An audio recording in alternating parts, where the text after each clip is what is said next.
Welcome to the DC pod. I'm your host, Christian, joined as always by Dallas diehard Darcy. Hey, Chris, how you going, mate? Yeah, really good, Darcy. So it's been a great start to the season with the first week in the books. My Sixers are 2-1, coming off a pretty embarrassing performance in Cleveland. And your Mavericks are 1-2, and they're coming off a 50-point, I wouldn't even say blowout. That's too kind. I'd say destruction, demolition of the Clippers, whatever word you want to use. What have you made of that first week, Darcy? Oh, mate, I've loved it. It's been awesome. And you hit the reality really quick about how hard it is to win in the NBA and how much it is to get one win. You got to have superstars to just beat any team. And then, you can just lose to any team on any night. That's one thing that stood out to me. Yeah, look, I was riding pretty high after the first couple of wins. It was good to beat the Wizards. From a Sixers perspective, it was then good to back it up with a nice 20-point win over the Knicks. And then to just get absolutely embarrassed in Cleveland hurts a lot because we had no Embiid. When Embiid plays, especially against Drummond, it doesn't really matter if it was on Detroit or this Cleveland team. He has, real estate in Andre's head. And so the fact that there was no Embiid, Drummond kind of feasted and did really whatever he wanted, potentially exposed a little bit of issues with the fact that Dwight Howard, as good as he is in terms of really executing his role in terms of just running the floor, protecting the rim, being a real physical threat, he does foul a lot. And we really needed him to stay on the floor against the Cavs, and he couldn't stop fouling. And so it required a lot of small ball from us. And Drummond feasted. I mean, Nance is really active. And I don't want to spoil it, but I'll get into the Cavs a little bit more. But that sort of rings true about what you were saying before. It's Brooklyn have now lost 2 in a row. We're recording this pod after Tuesday's games, where, of course, KD Curry didn't play for Brooklyn, but we're coming off the Portland getting the win over the Lakers. So, as you say, wins are tough to come by, and you can't really pencil in anything anymore.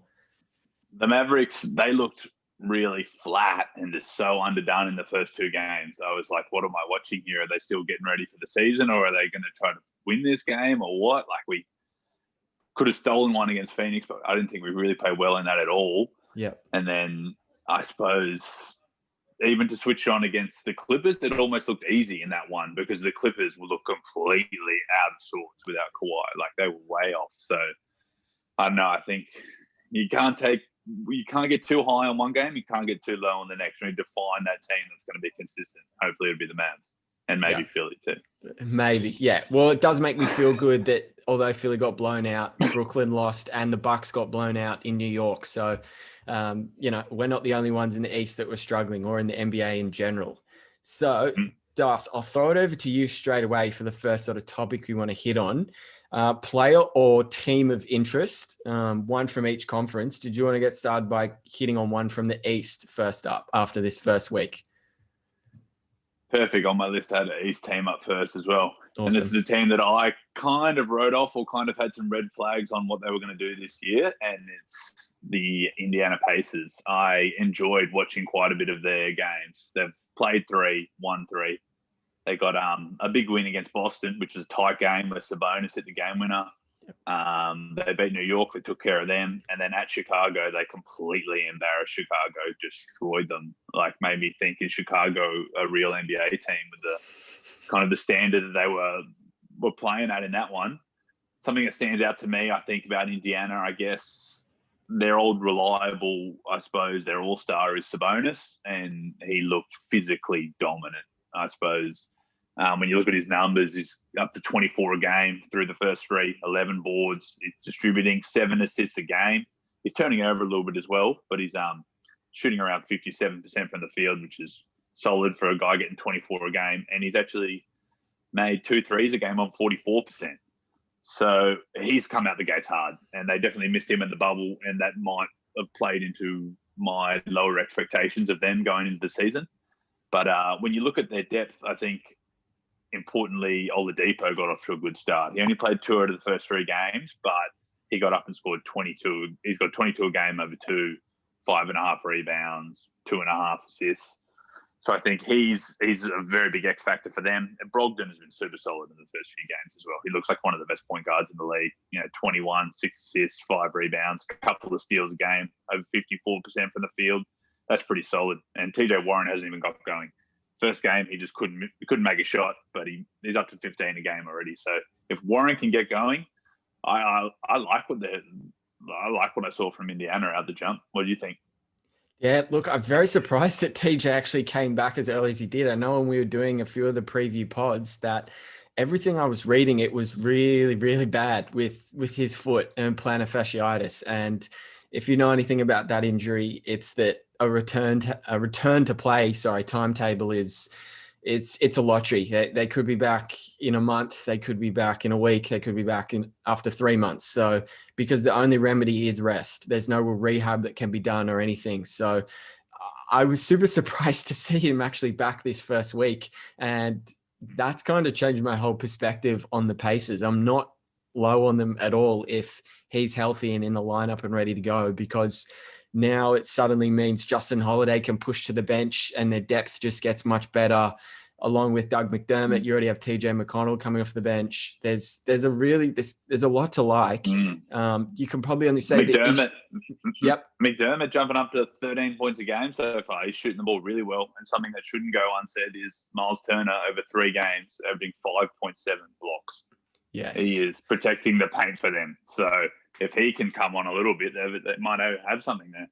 Well, he's been very good with his block numbers and protecting the rim the last few seasons. Say what you want about the fact that maybe his offense hasn't come along as nicely or as quickly as you'd expect, but geez, like the guy's still doing an enormous job around the rim. He doesn't let anything, get up there. He's blocking anything that comes in his sort of area. So no, it's changed my perspective a lot on the Pacers, knowing what I know now about their health and their situation. They do play Boston again tomorrow. I mean, if they can win that again and go 2-0, just along with the other couple of wins they've picked up, I mean, they're starting to build a little bit of a solid resume after this early stretch. Because yes, you can say it's the Knicks and the Bulls, so whatever, they're probably nothing teams. But if you can pick up a couple of wins, take care of them. Yeah, exactly. And that sort of goes back to your point at the start. We can sort of make light of some of these wins, but the more and more teams get upset, you kind of go back to, well, geez, maybe it is a big deal that they couldn't get it done against those weaker opponents. For me in the East, I've gone the Chicago Bulls. Oh no, man, they're terrible. All 3 games they've played at home, they've given up an average of 126 points. I thought Billy Donovan coming in would give him a little bit of credibility. We'd be able to start to see potentially the best of this team. But the early signs are not just worrying. I think they're extremely worrying. It feels like this team could definitely be a seller at the deadline and just bottom out. I could see them getting rid of Marketing, getting rid of a guy like Otto Porter, getting rid of potentially a guy like Zach LaVine as well, and just keeping the young guys, potentially having a big 3 of Wendell Carter, Kobe White, and then the new draft pick, Patrick Williams, and just bottom out for the rest of the season and pick up a pretty solid, what would most likely be a top 5 pick, depending on the lottery odds, in a stacked 2021 draft. So, because I mean, even if the Bulls start playing well, Dust, what's their ceiling? Is it even a play-in? I don't even know if they make that. I don't think the play-in was out of reach at the beginning of the season, but after seeing the first 3 games, I don't know how much you watched at the end of the Warriors game. They were piecing it together a bit on offense, like they were scoring at a high level. Obviously, LaVine is always a tough matchup, but they just got their heart ripped out in that game, and dangerous signs. I think they really don't know. Outside of LaVine being a scorer, they don't really know who they can rely on. I guess Markkanen had a couple of nice games, but he's not taking the game over physically. He's not saying, all right, get on my back, guys, we're going to win this game. And Wendell Carter, the question marks continue over the first 3 games. Is he a starting center? Is he, a potential 20-point guy? Well, what can he actually do for the Bulls going forward? So I'm with you. I think it's very, very concerning, and I don't really see where they go from here. What changes can they make? Because they didn't really add anyone new in the offseason besides that rookie, and I don't think you can expect a rookie to flip your team around in his first year. No, absolutely not. Not Patrick Williams. He was the youngest rookie in the draft class. Wow. I wish I knew his age. I'd be reaching potentially just maybe turned 18, just turned 19. He's Wow. one of the two. He was super young. So yeah, look No with leadership for that team. absolutely none. So look, you have a new sort of GM and management come in, and normally they don't, really sit around and wait for things to hopefully come in their favor. So I expect them to make changes, pretty close to the deadline. I think they'll be one of the teams that'll be looking to ship off a few of those guys. So we'll see if that actually does come to fruition. And look, the next segment, Darcy, is overreactions, but I didn't want to put the Bulls in there because I don't even think it is an overreaction. I just think they are bad. Yeah. Yeah. Oh, well, I didn't have them in the playoffs. You didn't Yeah. have them in the playoffs or anywhere near the play-in. I suppose we got some faith in some other kind of middle of the pack teams who kind of got some promising people. But yeah, I think when you look at their best players, you go, that doesn't stack up with the best NBA teams at all. Yeah. So look, maybe overreaction is they're the worst team in the league. I think there's potentially a few other teams that could come out that could be even worse than them, but who knows? Yeah. So look, I'll switch over things and I'll go with the West before chucking things back over to you, Das. And I've picked out a player here, Dylan Brooks. I picked him up in my fantasy league. I picked him up. He was on the wire. I scooped him. Das, I think he's one of the worst starting shooting guards in the league. For me, he's an absolute punish to watch. It's a roller coaster every time Dylan Brooks has the ball in his hands. He could do something magical and do something all-star like with out of the pick and roll or just in creating a play from nothing himself.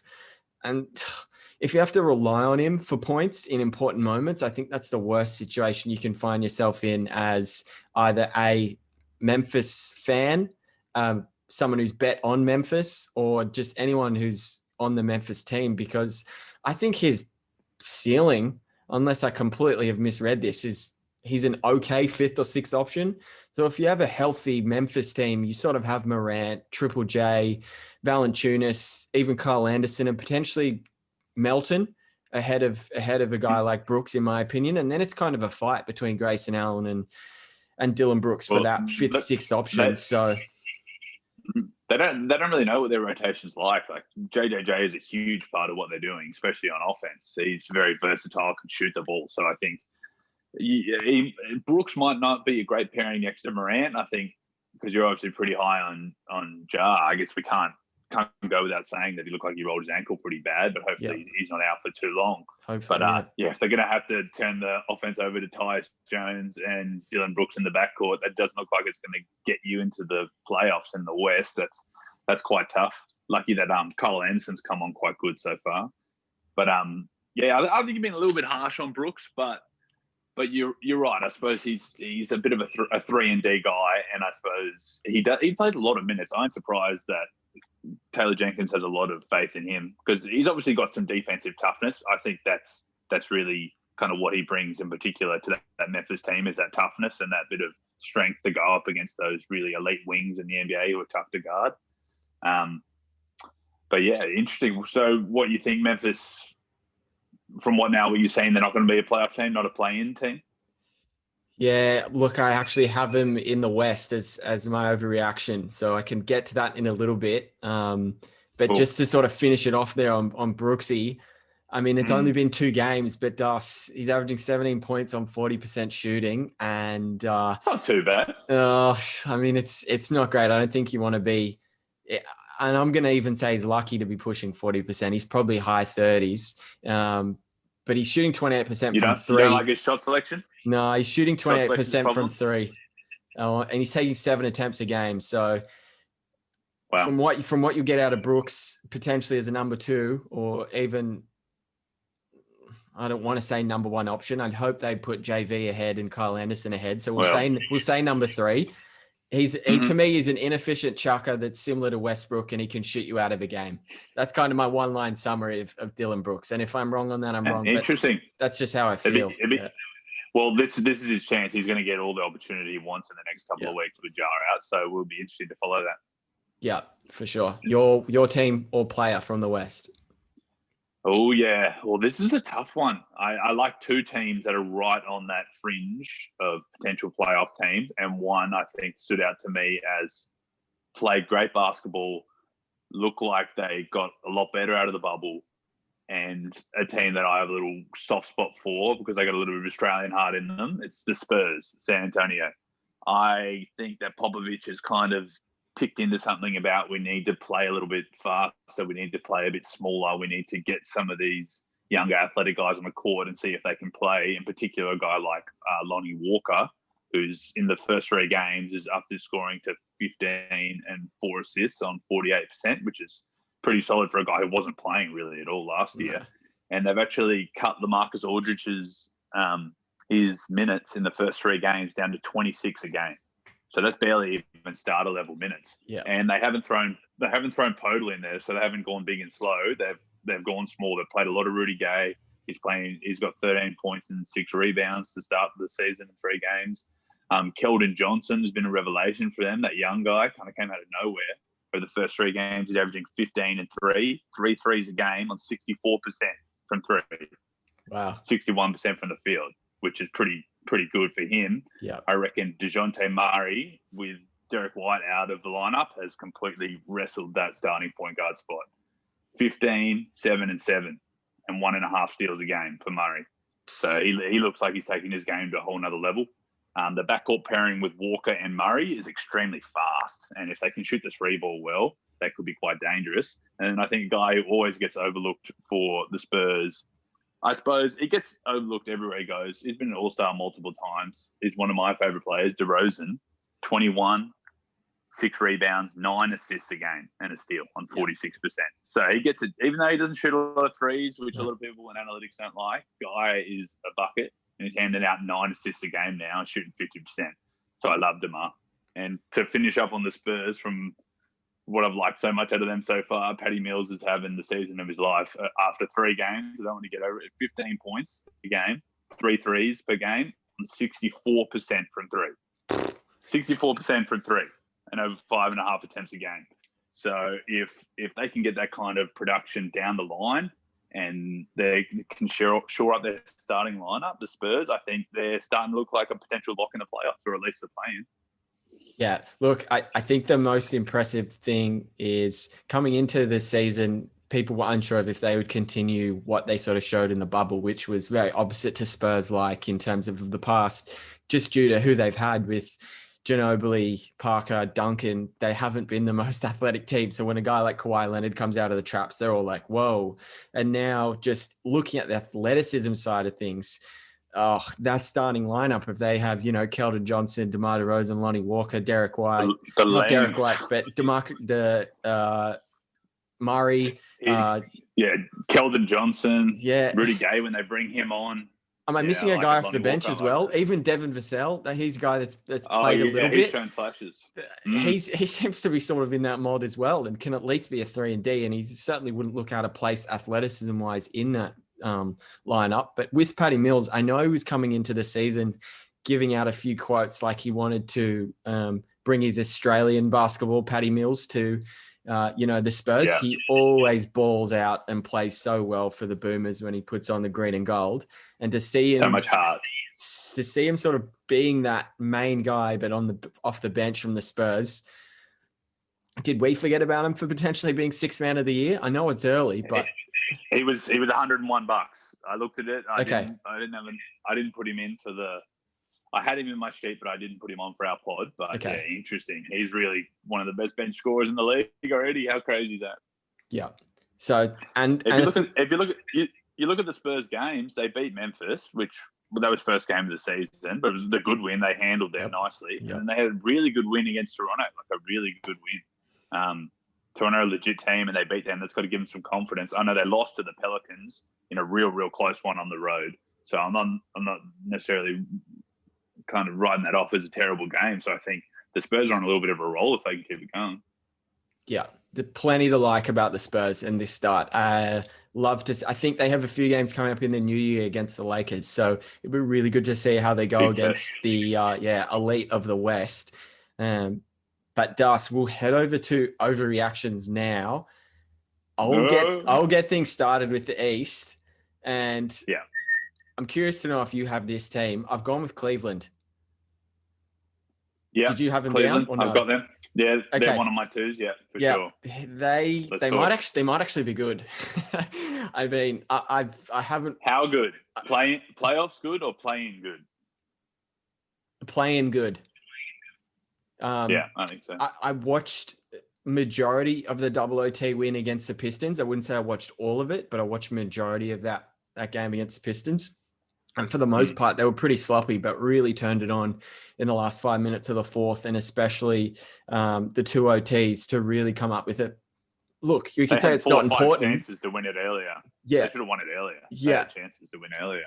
So the fact that they were able to get that done, that was good. And then they play the Sixers the next day, and they back it up with an absolute demolishment. I'll say it. They have Exum, they have Jetty Osman, they have Nance, they have McGee, they have a guy like Damian Dotson, and this is just off the bench. So the Cavs are actually pretty deep. I know a lot of those names might seem foreign to people, but diehard NBA fans will know that Jetty Osman was starting for a few Cavs teams of the past. And I think the fact that he's been kind of pushed to the bench for a guy like Okoro, or on certain nights, they can start Nance, which is what they did against the Sixers. They started Larry Nance next to Kevin They Love upsized. and Andre Drummond. So you have Nance Embiid starting was at the out, three.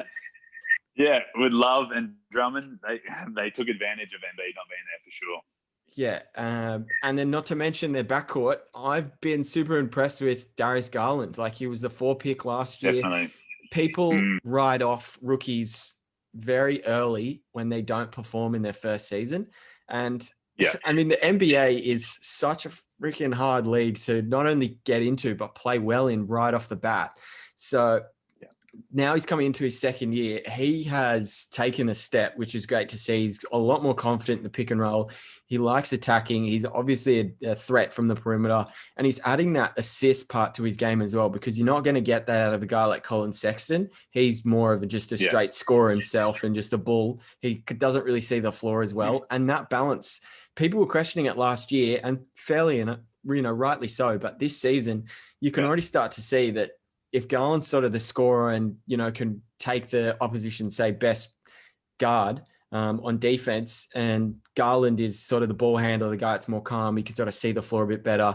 He can hit shots. I think the balance is actually quite nice. And not to mention the rookie wings they have, which is quite promising. We haven't seen much of Kevin Porter Jr. this year, but I still expect him to be good. You already have Okoro, who was a pick, and a guy like Dylan Windler, who was picked in the second round, not last season, but the season before, came out of college as a really elite shooter and a lefty. It's always fun to watch lefties. But I think most importantly with this Cavs team, Das, and I'll finish off with this, they have a really stable situation with their coach, who's JB Bickerstaff, who's had head coaching experience with 2 other teams in Houston and Memphis. And that's just the biggest difference between last year and this year. With John Beilein last year, it was there was not one good story to ever come out of that whole coaching experience, with him trying to, implement the college program and sort of get these guys buying into his way when, they're professionals and they wanted to be treated like that. But the fact that they've got a really stable head coaching situation, man, there's a lot to like about Cleveland. So I hope it's not an overreaction, because I've liked what I've seen so far. I think, you're absolutely right. It's made a big difference there, that kind of realization of where they're at in terms of, having a coach who, both the situations that Bickerstaff was in, they were playoff teams that he came in to coach already. So we're talking about managing superstars and dealing with expectations of pro players coming in. And I love Michigan basketball as well, so I was disappointed to see that. But I never thought that was going to work in Cleveland. That never felt like a thing that was going to happen. I think developing talent seems to be kind of flowering at the right time for Cleveland, I suppose. Sexton showed in the whole second half of last year, he was really a 20-point scorer. At the point of attack, he just gets downhill, gets to the basket, nice at floaters, and he's shooting the 3 ball really well. To start the 3 games, he's shooting 66% from 3, making 2 a game. 27 points already. We had that explosion, against Philly, and then obviously the overtime game against Detroit. 1.3 steals. He's a dog on defense, Sexton as well. So Garland is he's a little bit small, but I think he's a little bit more rangy than people think. So that's not the strongest defensive backcourt, but when you've got Andre Drummond averaging 2.7 steals and 1.7 blocks and 15 rebounds, guy's been an absolute beast for them. So I don't think that can be understated as well. You know, he's just, you think he's just picking up stats on a bad team, but he's picking up big time stats. So if they can start shooting the ball like they have been, I think you're right. They look like one of the, you know, those teams right on the fringe in the Eastern Conference. Garland, what I like about his game is he's got a really tight handle on the ball. And as you said, he's starting to dish the ball well. He's averaging 8 assists in the first 3 games. He's really making good decisions. He's got a good handle. And one thing out of college that I know he can do is shoot from deep. He's shooting 54% on almost 2.5 threes a game to start. So that's encouraging signs for Cleveland. You touched on Chetty Osman. He's averaging 15 in the first 3 games. And he's shooting 50% from 3, making 3 a game. So it might just be a hot shooting start for Cleveland, but I like the energy around their team. And I don't know if you've been following much that Dante's been kind of posting on his social media, but he seems really upbeat about what the team's doing. And he thinks that, I guess from what I've gauged from what he's been posting, is that it's a good vibe in Cleveland and they're, you know, having some fun and hoping to do something in the Eastern Conference. Yeah. Well, the 2 guys I guess we didn't mention is another Australian, Delhi. He hasn't played at all yet this season, but he's just worst case scenario, a veteran, you know, presence in the locker room, an NBA champion. Yeah. And then have Kevin Love, who he's sort of been battling a bit of an injury to start off this season, but that almost gives them another option if down the line they're not really happy with how things are going. They've had a better than expected season, but they can try and flip Kevin Love to get something if you know they're really not happy with how things are come the deadline and things suddenly take a change. And my only real question mark with this Cleveland team is, what do they do with Andre Drummond? Because he's on an expiring now. He's opted into the last year of his deal. So it's curious position to be in. I'm not sure how many teams would be buyers at the deadline, but you obviously don't want to lose a guy for nothing. And I think potentially, could you draw back in Drummond in the off season with, you know, really solid play this season and hope to get him back on a 2 or 3 year deal that's reasonable for both sides, be it if it's high teens or early 20s. It doesn't have to be ridiculous, but if you get him back on a 3 year, I don't know, say 22 a year, something like 3 years, 70, something like that. I don't think that's a massive overpay, but it certainly feels like a few other teams would throw bigger money at him. So if you could get him back on that, do you think you'd be interested? Yeah, definitely. I think it's in a good situation where both parties have reason to try really hard and want to do really well this season. I suppose he wants to improve his stock to potentially get paid again. And Cleveland want to convince him that this is a winning situation where we can actually be a team in the Eastern Conference and be a player. You know, like you said, they've got Kevin Love. He's a huge X factor. If he's able to be fit and decide, yeah, I'm going to buy in and want to play with these fellas, then that team could, you know, has easily got enough talent, I suppose, to at least be in the play-in. You know, if Drummond signs on long term and they're able to kind of develop again and kind of take an extra jump with some of these young guys, it could be an up and coming team. I think it's been a quick 360 from what was a debacle with John Beilein. So I think you can kind of write that off and start it all over again. And it started off quite good this season. Yeah, 100%. Your team from the East? My team from the East, well, I suppose we had a good look at Cleveland, but in terms of overreactions, I guess I don't think this is an overreaction. I think Orlando, they're going to be a playoff team. I don't think that's an overreaction. An overreaction might be that they're going to be a home court playoff team. Yeah, because I suppose that's what they look like out of the jump. Huge win against Miami.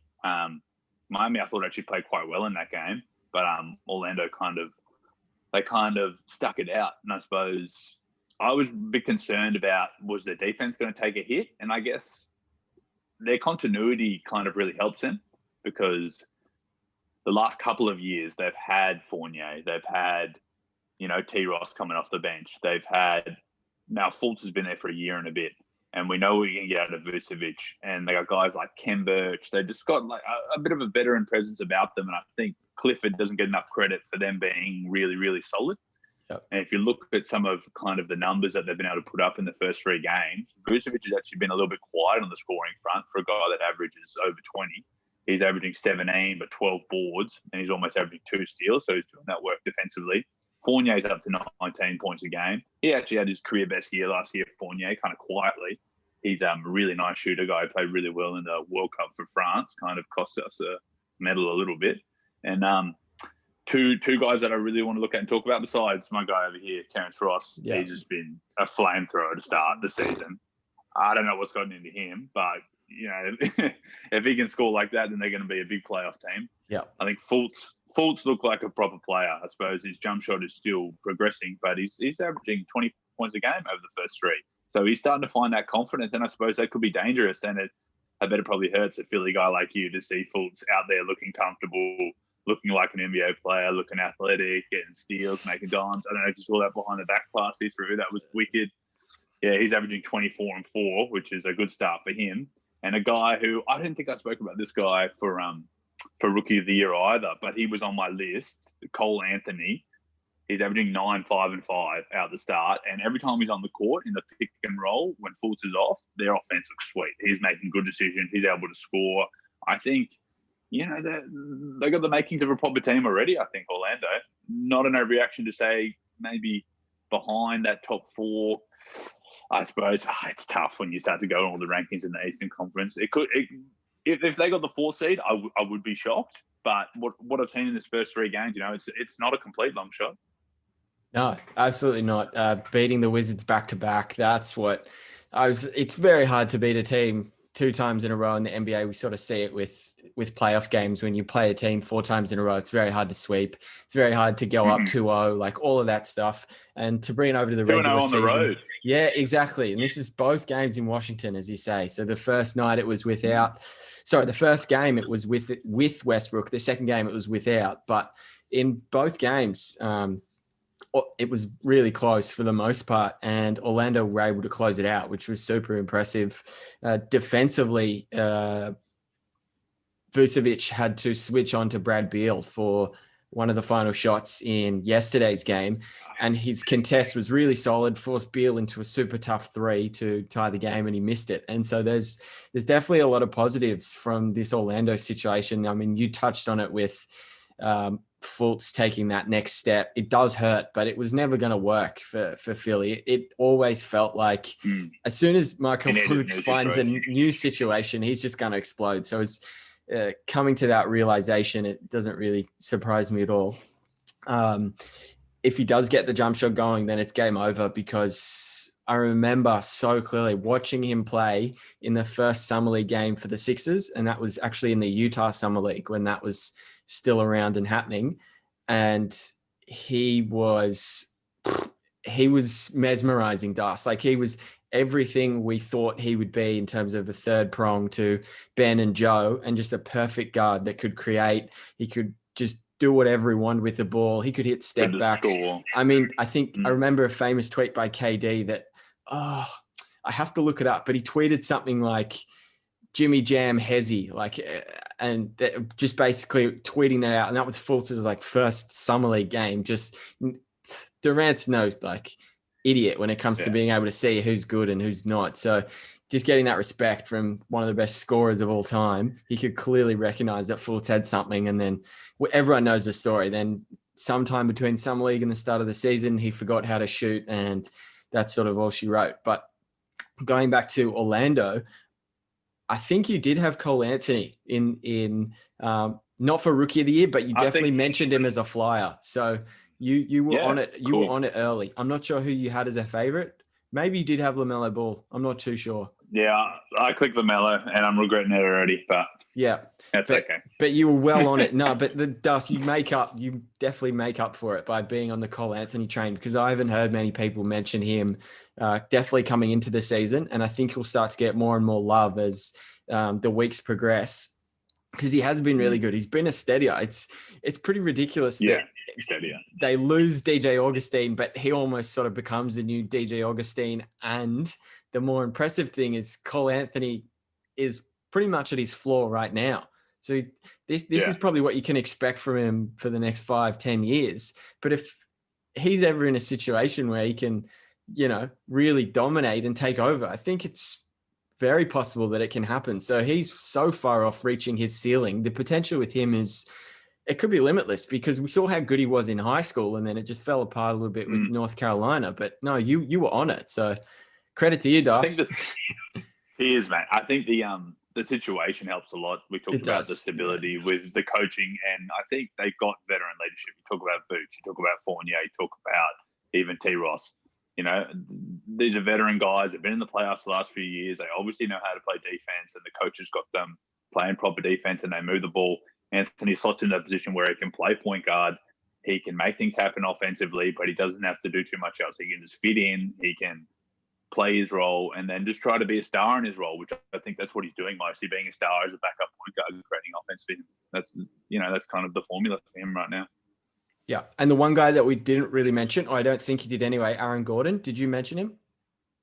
No, he started off hot. They've been bitten so many times by thinking he's going to be good again. He's going to be good. And I suppose he's kind of what's wrong with Orlando when it gets to the playoffs because, is he a scorer? Is he a wing guy? Is he a power forward? Is he a small forward?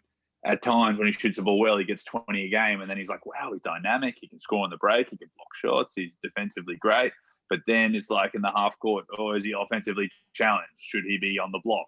Should he be setting more screens and not standing out in the 3-point line? So, but having said that, he's been around for a long time as well. So all the players know his game.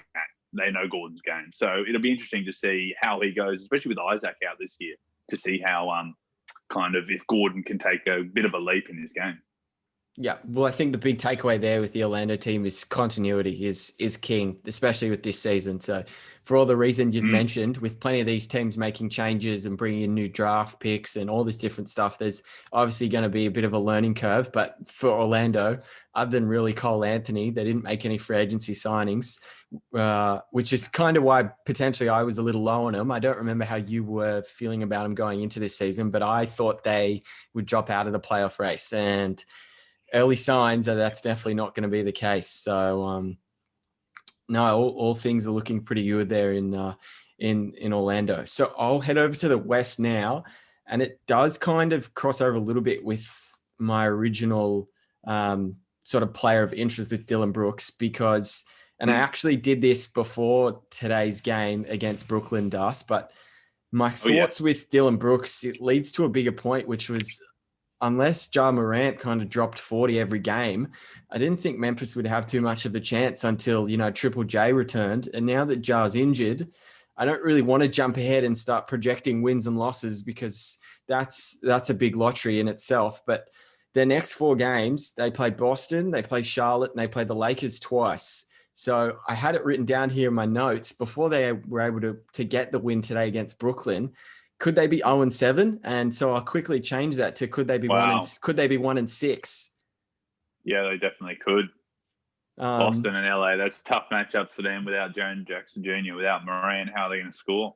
Charlotte's no guaranteed win as well in there. We saw what they can potentially sort of do if they get things going. They were pretty impressive against Brooklyn. And so, I mean, look, maybe they can beat the Hornets. Maybe they can steal one of those 2 LA games, but I wouldn't put my life on it. I don't feel good about the Grizz situation at all. And that was before Ja got injured. So my overreaction was, yes, and this was yesterday, that my overreaction was the Grizz won't even be close to a playing game. And now I think that's not even much of an overreaction, unless I'm missing something. Like, I don't see where that. Maybe start D'Anthony Melton instead of Tyus Jones and see what you can get out of him. He's injured too, right?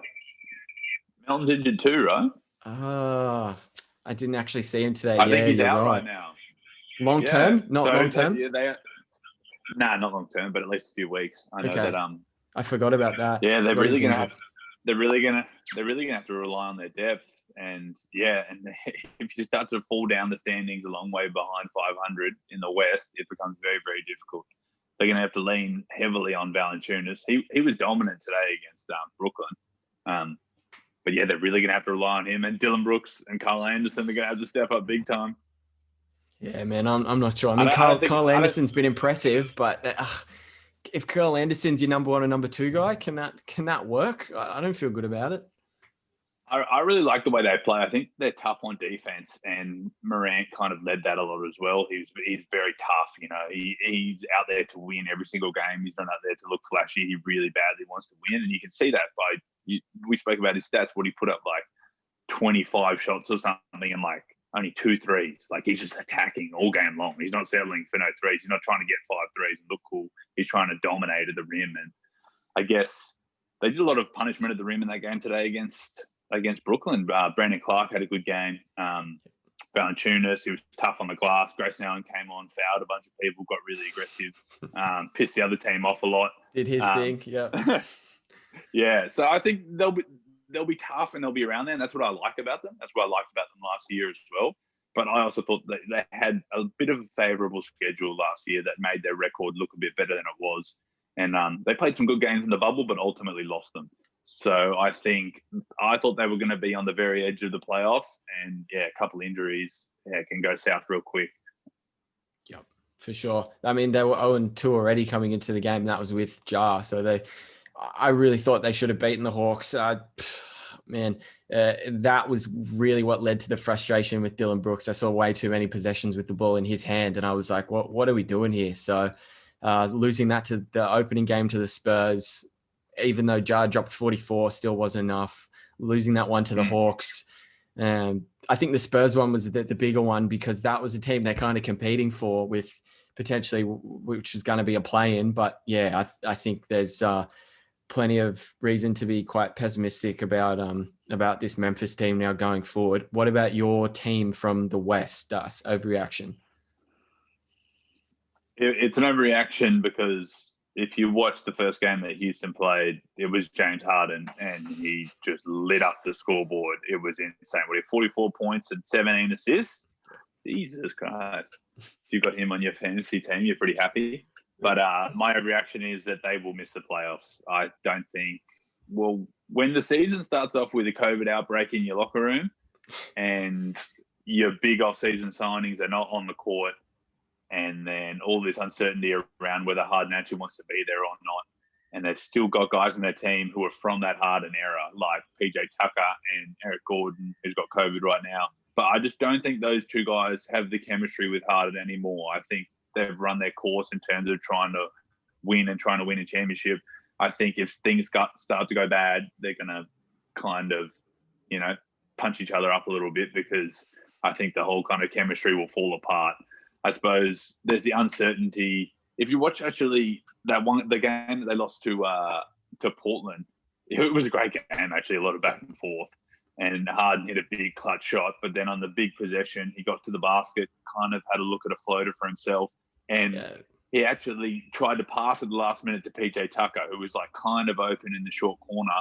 But after it, Harden just instantly shook his head and went, "Why aren't you in the corner? This is what we do. This is our offense. You stand in the corner and I make it happen." And I guess I've never really seen that kind of. Normally those two, they're best friends and they're on a great wavelength together. But to see that anything kind of like that, I feel like could break Houston's spirit, I suppose. If you watch them today against Denver, they got absolutely creamed. Like, they didn't play any defense. They couldn't guard Jokic whatsoever. Obviously, they're missing Boogie, but I'm not expecting Boogie to come in and be able to guard Jokic. He couldn't guard him before, I didn't think. Road games for them will be tough. I just don't think Harden will be up for carrying teams when they get down 15 on the road. I don't think Harden's going to start, all right, let's play some proper defense. I think he's just going to let it roll and be happy with wins or losses. He doesn't really care as long as he puts up his numbers, I feel. And I guess it's what it probably comes down to, do you trust John Wall and Boogie to make enough impact for them to be a playoff team? And for me, I just don't. From what I've seen, all the signs point to the signs point red. It's not going good. I don't think Houston will be in the playoffs.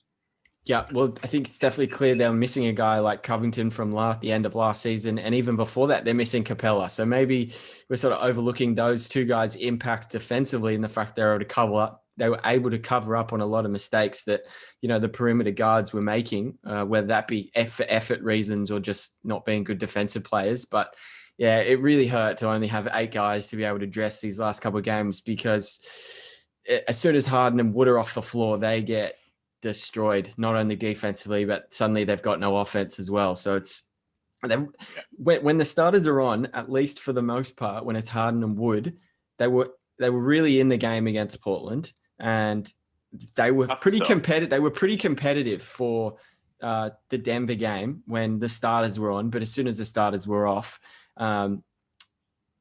look, I'll say when I say competitive, I mean offensively. It's clear that they couldn't stop anything. I think Denver had 70 plus in the first half, and the real issue there is obviously they were going to have to win in a shootout in today's game if they're ever going to need to get it. But I think that leads to the bigger question of how soon can they ship off Harden, because it feels like a reset's kind of needed.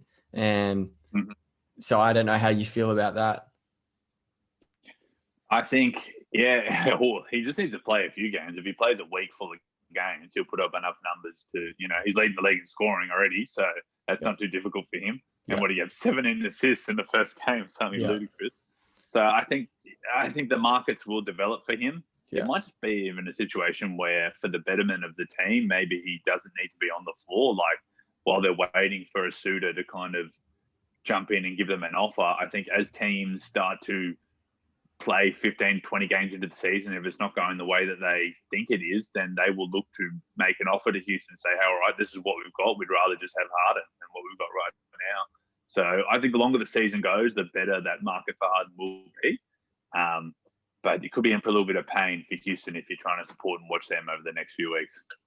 Yeah. I think another point to add there is in Anthony Davis's last season with the Pelicans, he and the team agreed on a minutes reduction.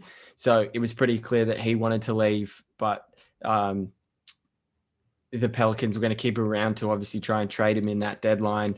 And it wasn't the deadline. Sorry. After they let him, they kept him on the team for the full season. Sorry, because they weren't going to get the offer that potentially they did end up getting in the off season, which was the obviously blockbuster return from the Lakers. But they agreed on a minutes reduction because it was beneficial for both sides. Obviously, teams got to see him play and they weren't risking a potential injury, which is obviously quite common with Anthony Davis. He seems to, the amount of times with the Pels, and he's even done it with the Lakers in his first year and a half, Anthony Davis has left the game with whatever, right knee contusion, and then he comes back halfway through the third and then finishes out the game, and then it happens the next game. And it seems to be a case where it's very difficult for him to play out the full allotment of his minutes. But I think that's an option for Houston if they wanted to look at that. I know Harden is a guy who he loves to play every game. He doesn't like missing back-to-backs. He doesn't like a minutes reduction.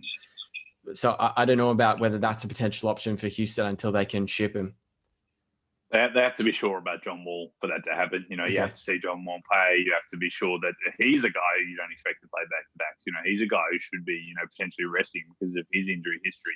Yeah. So, if you do take Harden off the floor, you have to turn it over to Wall. So I know that they lost their third string point guard to an Achilles injury as well. So it's not looking good for Houston. Some of it's luck, some of it's just the run of a long era of success. But I think it's off for them. I'm out on them for the playoffs. I'm out already.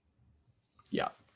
Okay. So Dus, we'll move into lock of the day for tomorrow's games. So to quickly sort of review it where we're at, I'm pretty sure after today, you are 4-3, and I am 3-3. Did yours get up today?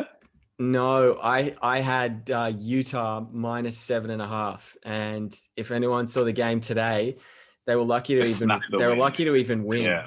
So very lucky. And it's kind of to lead to sort of a bigger thing, which about OKC is they might be pretty competitive for this first half of the season until they get to the trade deadline, because it's a perfect way to boost the value of not only Al Horford but George Hill, and to then trade and maximize their value. I mean, if you're just looking from a Philly perspective, we had to attach a pick, which was unprotected in 2025 to get off the Al Horford deal, which feels good.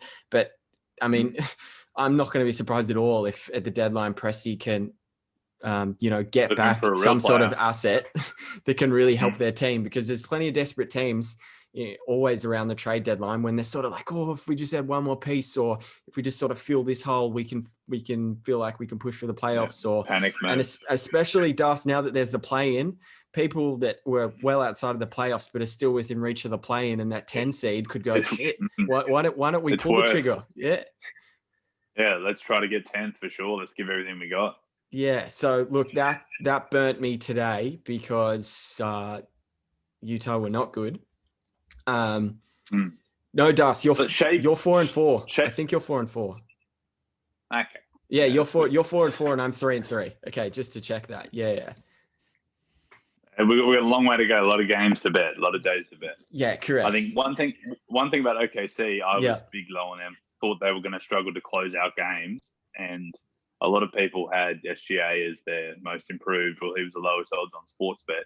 So for him to hit that game when it's huge for his confidence, he's put up some big lines in the first couple games. So I still think they'll struggle to close out games.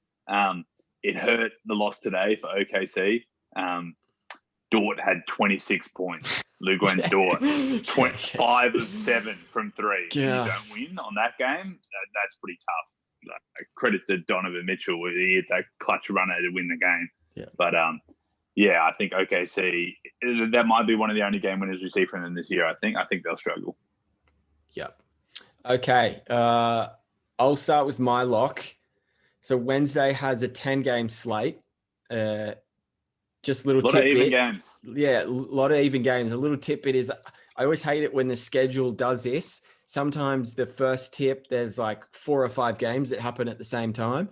And that's what's happening with tomorrow. There's 4 or 5 games that are tipping off at 11 a.m. And that always kind of annoys me a little bit because it's hard to sort of keep up with everything. I don't know how you feel about it, but I much prefer to have, a couple games at 11, couple 11:30, just even if it's a half an hour sort of gap between when each game tips, that makes things just a lot easier to be able to keep up. Because when one game's at halftime, another game's just tipping off. So you can sort of chop and change on League Pass to be able to, make sure you're tuned into all the games. But the way tomorrow's schedule's put out, there's the last tip is potentially at 12 and then the next tip is like at 2 p.m. So there's a big 2-hour gap there. That West Coast. Oh, yeah, anyway, I won't.